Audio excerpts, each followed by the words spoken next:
नमस्कार प्रेक्षकांनो, पाठराखीण मालिकेमध्ये प्राजक्ता आणि आलोकच्या लग्नाचा क्षण अखेर जवळ आलेलाच आहे। इकडे आता नवरा मुलगा हॉलमध्ये आलेलाच नसतो आणि नवरी मुलगी मात्र तयार झालेली असते। सगळीजण आता आलोकची वाट पाहत असतात। तेवढ्यातच आलोकचं नवरा मुलगा बनून जंगी स्वागत झालेलं आहे। पण इथे आता आलोक त्या औषधाच्या प्रभावाखाली असतो। आता इथे खूप मोठा राडा या लग्नामध्ये होणार हे नक्की। चला तर नेमकं काय होतं, कसं होतं तेच आपण जाणून घेऊया। इकडे आता वैद्यबुवांच्या घरी छान प्राजक्ता लग्नासाठी तयार झालेली असते आणि घरातील सगळेच तयार झालेले असतात। आता ते सगळे हॉलवर जाण्या अगोदर गणपती पुढे हात जोडून उभा राहिलेले असतात। आता वैद्यबुवा म्हणत असतात, गणपती बाप्पा, तुमच्या आशीर्वादाने आमच्या प्राजूच्या आयुष्याची नवीन सुरुवात होत आहे। तुमच्या आशीर्वादामुळे तिचं आज लग्न होत आहे। तिच्या पाठीमागे तुमचा आशीर्वाद कायम स्वरूपी राहू दे। इकडे आता भाग्या म्हणत असते, प्राजू, आजच्या दिवसाची सुरुवात आपण तुझ्या आवाजात आरती म्हणूनच करूया। या घरातील तुझी ही शेवटचीच आरती असेल। आता इथे सगळीजण आरतीला सुरुवात करतात। इथे आता प्राजक्ता छान गणपतीची आरती म्हणायला सुरू करते। आता इथे आरती झालेली असते आणि प्राजक्ता काय करते, वैद्यबुवांना नमस्कार करायला जाते। त्यावेळेला वैद्यबुवा काय करतात की, प्राजक्ता थांब, आज तू माझ्या पाया पडायचं नाहीस। त्यावेळेला प्राजक्ता म्हणते, मामा का रे? त्यावेळेला वैद्यबुवा काय करतात, प्राजक्ताच्या आई वडिलांचा फोटो तिथे लावलेला असतो, तिथेच तिला प्राजक्ताला घेऊन जातात आणि म्हणत असतात की, तू नेहमी म्हणतेस ना आई वडिलांच्या अगोदर मामा मी तुझ्याच पाया पडणार, पण मी आज तुला सांगत आहे, आज तुझं लग्न आहे। आज तू माझ्या नाही तर तुझ्या आई वडिलांच्या पहिल्यांदा पाया पड। त्यांचा आशीर्वाद जर तुझ्या पाठीशी असेल तर कोणतेही संकट या लग्नामध्ये येणार नाही। इकडे सूर्यवंशी यांच्या घरी हा आलोक तर निवांत बेशुद्ध पडलेला असतो आणि अंबिकाची तलकली झालेली असते।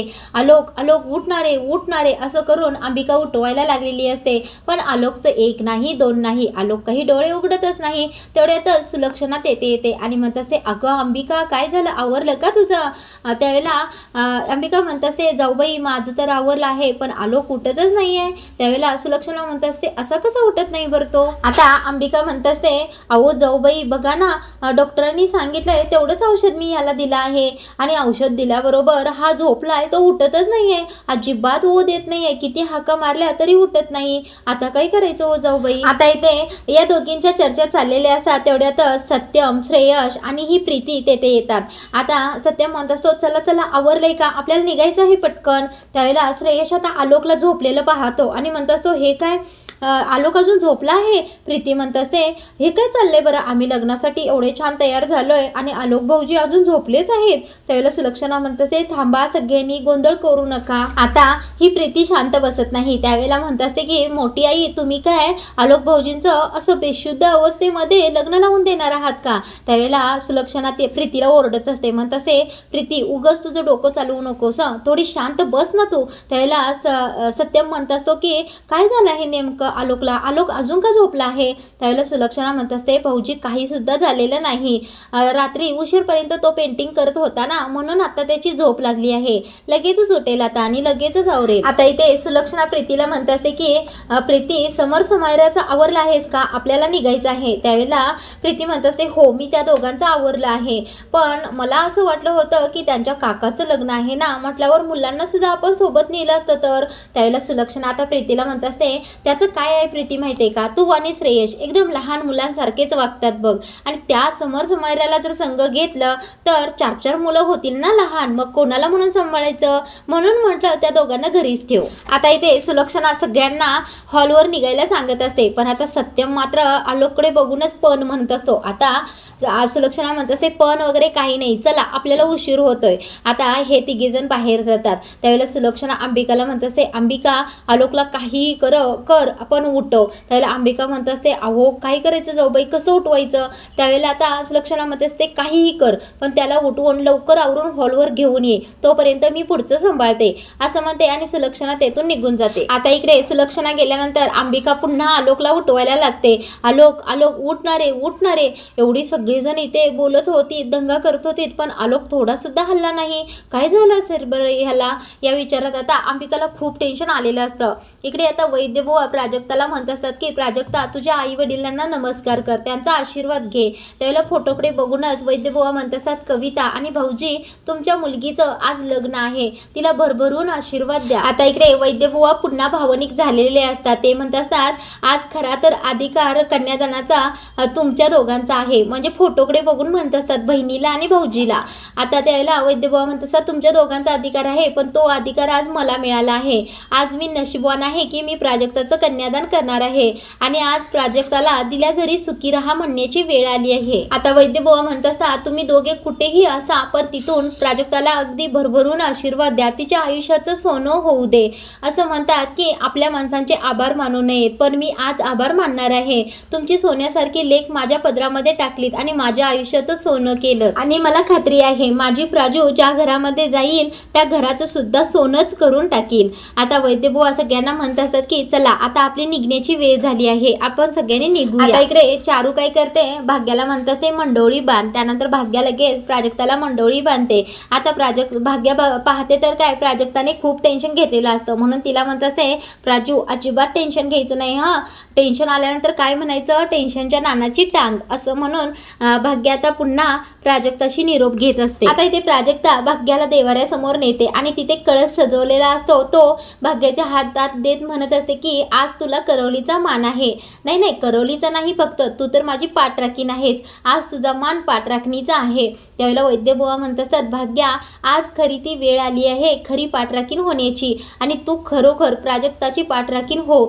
तिची कधीही तू हेळसांड करू नकोस, तिच्याकडे दुर्लक्ष करू नकोस, तिच्या पाठीशी खंबीरपणे उभी राहा, प्रत्येक संकटामध्ये तिची साथ दे आणि पाठराखीण होऊनच दाखव. आता वैद्यबुवा भाग्याला असं सांगत असतात. त्यावेळेला भाग्या म्हणते हो मी प्राजूची साथ कधीच सोडणार नाही. आता वैद्यबुवा सगळ्यांना म्हणतात चला आपली जाण्याची वेळ आली असे म्हणतात आणि सगळेजण हॉलवर लग्नासाठी निघतात. इकडे मात्र अंबिकाची चांगली घाई उठलेली असते. आता हा लोक काही केल्याने उठायलाच तयार नसतो. आलोक आलोक उठणारे, अरे उठणारे आपल्याला बाहेर जायचंय. आलोक एक नाही दोन नाही. आता ही अंबिका आलोक समोर जोर जोराने ओरडत असते आलोक आलोक उठणारे, टाळ्या वाजवत असते, त्याला हलवत असते, पण आलोक काही उठायला तयार नसतो. अंबिका म्हणत असते की अरे देवा हा तर उठतच नाहीये, आता मी काय करू बरं, हा नाही उठला तर काय होईल बरं. आता इथे अंबिकाने खूप टेन्शन घेतलेलं असतं. तेवढ्यातच तिला एक आयडिया सुचते. ती काय करते तिचा मोबाईल घेते आणि त्याच्यावर गजर लावते. आता तो अलाराम ह्याच्या आलोकच्या कानाजवळ बरोबर धरते, मोठी रिंग करते आणि धरते. आता ती रिंग ऐकून सुद्धा आलोक उठायलाच तयार नसतो. आता तेवढ्यातच अंबिकाच्या फोनवर मेसेज आलेला असतो की अंबिका आलोक उठला का, म्हणजे सुलक्षणाने केलेला असतो. आता इथे अंबिकाला टेन्शन आलेलं असतं की आता मी जाऊबाईंना काय सांगू बरं, आलोक तर उठलेलाच नाहीये. आता अंबिका या आलोकला कसं उठवायचं बरं, आता मी काय करू या टेन्शनमध्ये असते. तेवढ्यातच तिला एक आयडिया सुचते. ती काय करते तिथे पाण्याचा जग भरलेला असतो तो उचलते आणि आलोकच्या तोंडावर फेकते. त्यावेळेला आता आलोक हळूहळू उठायला लागलेला असतो. आता आलोक हळूहळू डोळे चळतच उठून बसलेला असतो आणि हे पाहून अंबिकाला आनंद होतो. इकडे आता हॉलवर प्राजक्ता आणि तिचे घरचे पोहोचलेले असतात. त्यावेळेला सुलक्षणाने काही माणसं तिथं स्वागत करण्यासाठी ठेवलेली असतात. इकडे आता प्राजक्ताचं छान औक्षण होतं, तिला ओवाळलं जातं आणि स्वागत केलं जातं. आता ते माणसं सांगत असतात की तुमच्या नाश्त्याची वगैरे सगळी सोय केली आहे, तुम्ही करून घ्या. ती म्हणत असते की अरे वा एवढं छान तयारी केली आहे, वधू पक्षाचं एवढं जंगी स्वागत मी पहिल्यांदाच बघितलं आहे, छान तयारी केली बरं का या सूर्यवंशी यांनी. आता इकडे सगळेजण आतमध्ये येतात. आता चारू सुद्धा म्हणत असते की किती छान सजावट केली ना, आई आजीला मात्र अजिबातच बरं वाटत नसतं. इकडे आता हॉलवर गुरुजी पोहोचलेले असतात. आता गुरुजी म्हणत असतात की सूर्यवंशी यांच्या घरची लोक यायला थोडासा वेळ लागणार आहे, त्यामुळे आपण आता पूजेला सुरुवात करूया. आता इथे प्राजक्ता गुरुजी सांगतील तसं पूजा करायला बसलेली असते आणि प्राजक्ता मात्र खूप डिस्टर्ब झालेली असते. आता ती आलोक आणि सूर्यवंशी यांच्या घरच्यांची वाट पाहायला लागलेली असते. आता हे पाहते भाग्या म्हणत असते की अगं हो प्राजू किती वाट बघशील, अगं येणार आहे तुझा होणारा नवरा. आता इथे भाग्या तिची गंमत करत असते. इकडे आता आलोक उठून बसलेला असतो पण काहीच हालचाल करत नसतो. आता अंबिकाने छान नवरदेवाचा पोशाख आलोकसाठी आणलेला असतो आणि म्हणत असते आलोक हे बघ मी तुझ्यासाठी छानसे कपडे आणले आहेत, चल हे घाल बरं पटकन. त्यावेळेला आलोक एक नाही दोन नाही काहीच बोलत नाही. त्यावेळेला अंबिकाला डॉक्टरांचं बोलणं आठवतं, ज्यामध्ये डॉक्टरांनी सांगितलेलं असतं की ह्या गोळ्या दिल्यानंतर आलोक एखाद्या गोष्टीवर उशिरा रिॲक्ट होऊ शकतो किंवा होऊच शकत नाही. आता इकडे चारू प्राजक्ताला गौरी पूजनचं महत्त्व समजावून सांगायला लागलेली असते. भाग्या सुद्धा तिथेच असते. आता चारू म्हणत असते, प्राजक्ता, ही पूजा आपल्या सुखी जीवनासाठी, सांसारिक जीवनासाठी, आनंद मिळण्यासाठी केली जाते. ही पूजा अगदी मनापासून करायची बघ. आता चारू प्राजक्ताला हे सांगत असते, तेवढ्यातच बाहेरून आवाज येतो की सूर्यवंशी यांच्या घरचे आले. त्यावेळेला चारू म्हणत असते, भाग्या चल बरं, आपल्याला आलोक यांचं स्वागत करायचं आहे. त्यावेळेला भाग्या प्राजूला म्हणत असते की प्राजू, मी आलेच, जिजूंचं चांगलं वेलकम करूनच येते बघ मी. त्यावेळेला आता प्राजू म्हणत असते की भाग्या, त्यांना कुंकू लावू नकोस, त्यांना आवडत नाही. त्यावेळेला भाग्या म्हणत असते, हो ग प्राजू, किती वेळा सांगशील, अगं आम्ही चांगली लिस्टच बनवली आहे, त्यांना काय आवडतं काय नाही याची तू अजिबात टेन्शन घेऊ नकोस. आम्ही असं काही सुद्धा करणार नाही जे त्यांना आवडत नाही. आता भाग्या गेल्यानंतर प्राजक्ता स्वतःच्या मनातच विचार करत असते, अखेर तो क्षण जवळ आला आहे, ज्या क्षणाला माझं आलोक यांच्याशी लग्न होईल, त्यांच्या नावाचं मंगळसूत्र माझ्या गळ्यामध्ये असेल. ज्यावेळेला पहिल्यांदा सुलक्षणा मॅडमनी मला आलोक सरांच्या बद्दल मागणी घातली होती, त्यावेळेला मला असं वाटलं होतं की हे एक भयानक स्वप्न आहे आणि हे शक्यच नाही. आणि आता हेच भयानक स्वप्न सत्यात उतरत आहे. माझं आलोक सरांशी लग्न होत आहे. आता इथे वैद्यबुवांच्या फॅमिलीतले सगळे सूर्यवंशी यांच्या घरच्यांचे स्वागत करायला गेलेले असतात. आता सूर्यवंशी यांच्या घरचे सगळे आलेले असतात, त्यामध्ये इंद्रजित सुद्धा असतात. त्यांना पाहून वैद्यबुवा चारूशी ओळख करून देतात आणि म्हणत असतात की चारू, हे इंद्रजित आहेत, आलोकचे वडील. त्यावेळेला चारू छान हसतच नमस्कार करते. आता वैद्यबुवा म्हणत असतात की ही चारू माझी बायको आहे. त्यावेळेला इंद्रजित सुद्धा तिला नमस्कार करतात. आता इथे लगेच तृप्ती प्रीतीला हाक मारत असते, हाय प्रीती, कशी आहेस. आता प्रीती मात्र एक नाही दोन नाही, या तृप्तीला अजिबात भाव देत नसते. आता वैद्यबुवा म्हणत असतात, आमचे जावई बापू कुठे आहेत, दिसत नाही आहेत बरं ते. त्यावेळेला आता तृप्ती म्हणत असते, तुम्ही नवऱ्या मुलग्यालाच विसरून आलात की काय लग्न. आता इथे भाग्या म्हणत असते, आलोक जिजूंचं काही स्पेशल वेलकमचा कार्यक्रम ठेवला आहे का. त्यावेळेला सुलक्षणा म्हणत असते, त्याचं काय झालं माहिती आहे का, आलोकला सकाळी अचानक मायग्रेनचा त्रास सुरू झाला आणि औषध दिलं आहे आम्ही त्याला, थोडीशी विश्रांती घेऊन तो येतच असेल. आता हे ऐकून भाग्य म्हणत असते, काय अचानक असं कसं झालं बरं. त्यावेळेला सुलक्षणा म्हणत असते, काळजी करण्याचं काहीच कारण नाही, तो अगदी थोड्याच वेळात इथे पोहोचेल. त्यावेळेला वैद्यबुवा म्हणत असतात की चारू, आपण आलोकचं नंतर स्वागत करूया, अगोदर तू यांचं तरी औक्षण कर. त्यावेळेला आता चारू सगळ्यांना आरतीचं ताट फिरवून औक्षण करते. इकडे अंबिकाने आलोकला नवरदेवाची कपडे घालून छान तयार केलेलं असतं. आता आलोक आरशासमोर छान नवरदेव बनून उभा तर असतो, पण आलोकला काहीच याचं भान नसतं, कारण आलोक काही रिॲक्शनच देत नसतो. आता हे पाहून अंबिका कळकळत असते. ती म्हणत असते, काय अवस्था झाली आलोकची, कसा बरं हा उभारला आहे आणि त्याच्या चेहऱ्यावर काहीच रिॲक्शन नाही. जर अशा अवस्थेमध्ये आलोक जर हॉलमध्ये गेला आणि सगळ्यांना भेटला तर सगळ्यांच्या मनामध्ये किती प्रश्न निर्माण होतील बरं.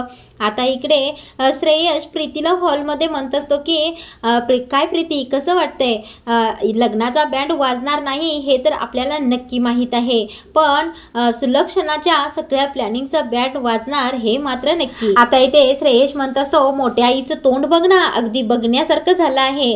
आता प्रीती म्हणत असते, आलोकचं लग्न मोडण्यासाठी आपल्याला काही प्रयत्न करण्याची गरजच नाही, बघितलंस का तो बेडवर कसा बेशुद्ध पडला होता. आता श्रेयश म्हणत असतो, हो ना, त्याला काही शुद्धच राहिली नव्हती. आता नवरदेव जर या हॉलमध्ये नाही आला तर लग्न तर होणारच नाही. तेवढ्यातच ए शेंबडे असं म्हणून ती तृप्ती प्रीतीजवळ आलेली असते. आता प्रीती रागानेच म्हणत असते, तृप्ती, माझं प्रीती नाव आहे, प्रीती, बाकीच्या नावाने मला हाक मारायची नाही. आता तृप्ती म्हणत असते, अगं ते राहू दे ग, अगं माझ्याकडे काय आहे बघ, तुला दाखवते. असं म्हणून प्रीतीच्या हाताला धरून तृप्ती ओढायला लागते आणि म्हणत असते, चल मी तुला लहानपणीचे फोटो दाखवते. आता या प्रीतीला तृप्तीमध्ये थोडाही इंटरेस्ट नसतो. इकडे आता वैद्यबुवांना खूप टेन्शन आलेलं असतं, आलोक कसं काय आला नाही अजून बरं. म्हणून चारूला म्हणत असतात, चारू बघ ना, सूर्यवंशी यांच्या घरचे सगळे आले आणि आलोकच आला. त्यावेळेला चारू सुद्धा म्हणत असते की हो ना, हे थोडं वेगळंच वाटत नाही का, आत्तापर्यंत त्यांनी यायला हवं होतं. वैद्यबुवा म्हणतात, हे अचानक असे कसे बरं, त्यांना म्हणे मायग्रेनचा अटॅक आला, असं कसं अचानक आला बरं. आणि लग्ना दिवशी असा प्रॉब्लेम म्हणजे मला थोडं वेगळंच वाटत आहे, मला टेन्शन आलं आहे. राहू दे, यायचं हो झाला असेल उशीर, पण निदान एखादा फोन तरी करायचा ना। आता वैद्यबुवांचं हे बोलणं ऐकून भाग्या काय करते, प्राजक्ताजवळ येते आणि म्हणत असते, अगो प्राजू, सूर्यवंशी यांचे घरचे सगळे आले आहेत पण आलोक सर आलेच नाहीत, तुझं सकाळपासून त्यांच्याशी काही बोलणं झालं आहे का? त्यावेळेला प्राजू म्हणते, नाही ग, माझं बोलणं झालं नाही। त्यावेळेला भाग्या म्हणत असते, अगं सुलक्षणा मॅडम म्हणत होते की आलोक सरांना सकाळी छोटासा मायग्रेनचा अटॅक येऊन गेला आहे, तुला माहीत होतं का हे? त्यावेळेला प्राजक्ता मानेनेच नाही म्हणते। आता भाग्या म्हणत असते, त्यांना मायग्रेनचा त्रास सुद्धा आहे का, हे तुला माहीत होतं का अगोदर? त्यावेळेला प्राजक्ता म्हणते, नाही, मला तर हे माहीतच नाही। आता भाग्या म्हणत असते की प्राजू, बरं ठीक आहे, काय होतंय ते मी बाहेर जाऊन बघते आणि तू अजिबात टेन्शन घेऊ नकोस, आलोक सर आल्याबरोबर मी तुला सांगते। आता इकडे भाग्या निघून गेल्यानंतर प्राजक्ता स्वतःच्या मनात विचार करत असते की आलोक सरांना मायग्रेनचा अटॅक, नाही, अटॅक वगैरे काही नसणार, काहीतरी वेगळाच प्रॉब्लेम झालेला असणार। त्याशिवाय सुलक्षणा मॅडम असं आलोक सरांना पाठीमागे सोडून एकट्या पुढे येणारच नाहीत, काहीतरी प्रॉब्लेम नक्की झाला आहे। तर प्रेक्षकांनो, इकडे आता प्राजक्ताने खूप टेन्शन घेतलेलं असतं की आलोक बरोबर नेमकं काय झालं असेल। तर आजचा भाग इथेच थांबवला आहे। पुढील भागामध्ये आपल्याला आणखीन एक ट्विस्ट पाहायला मिळणार आहे, ते म्हणजे हॉलवर आता छान नवरदेवाच्या पोशाखामध्ये सजून धजून हा आलोक आलेला असतो आणि आलोकच्या डोळ्यांवर मोठाच्या मोठा गॉगल लावलेला असतो।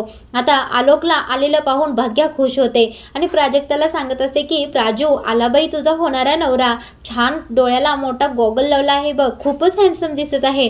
त्यावेळेला प्राजक्ताला आनंद होतो। इकडे आता चारू, वैद्यबुवाच्या सगळेच घरचे आलोकचं स्वागत करण्यासाठी गेलेले असतात।